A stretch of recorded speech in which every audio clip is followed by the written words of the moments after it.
Rosia, tanànan'i Saint Petersburg, ny fanangananan'ny Krokade. Ity ny tampon'ilay trano. Nilentika tamin'ny tany ny tapany ambany.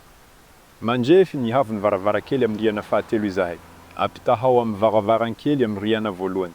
Niatsasaky nihavy ny fisokafan'ny varavarankely dia teo ambany nihavy ny asfalta. Manazava ny mpahay tantara fa nilentika tao anaty tany ilay trano noho ny lanjany manokana. Voalaza fa nilentika si kelikely ilay trano. Ny enay iray santimetatra isan-taona ny tany. Sary tranainy amin'ity trano be ity. Nalaina 10 amby 100 taona lasa izay ny sary. Ny trano dia milentika amin'ny tany mitovy lenta amin'izao fotoana zao. Nandritra ny 10 amby 100 taona dia sy rava misy ilay trano. Tsy santimetatra. Natambatatra sary tranainy sy moderna aho. Hita mibaribary fa sy niova misy ny havony velaran-dalàna tao anatin'ny 100 taona. Sy nitovy ny havony rihana voalohany nilentika tao anaty tany. Ny sary tena izy de mifanohitra amin'ny tantara ny mpahay tantara. Jereo ny varavarana fidirana.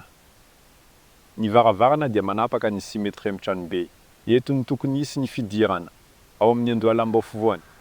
Feno tany anefa ny varavarana fidirana.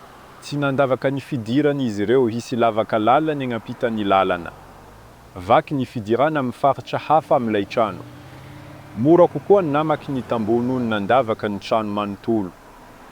Ny trano lehibe toy izany dia sy afaka milentika ao anaty tany raha sy misy fandavana. Ny mpahay tantara dala dia sy mahafantatra fa ny trano be dia mipetraka amin'ny fomba sy mitovy. Ity trano be ity dia vita amin'ny biriky. Raha toa ka sy mitovitovy ny fametrahana dia azo antoka fa hirodana ny rindriny biriky. Hirodana sy hirodana ilay trano. Voatahiry tsara nefa ilay rafitra tranainy.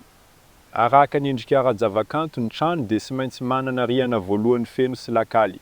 2 metatra teo eo ny tany ambanin'ny tany. Ireo no dian'ny loza na fen'ny tantaran'ny siansa.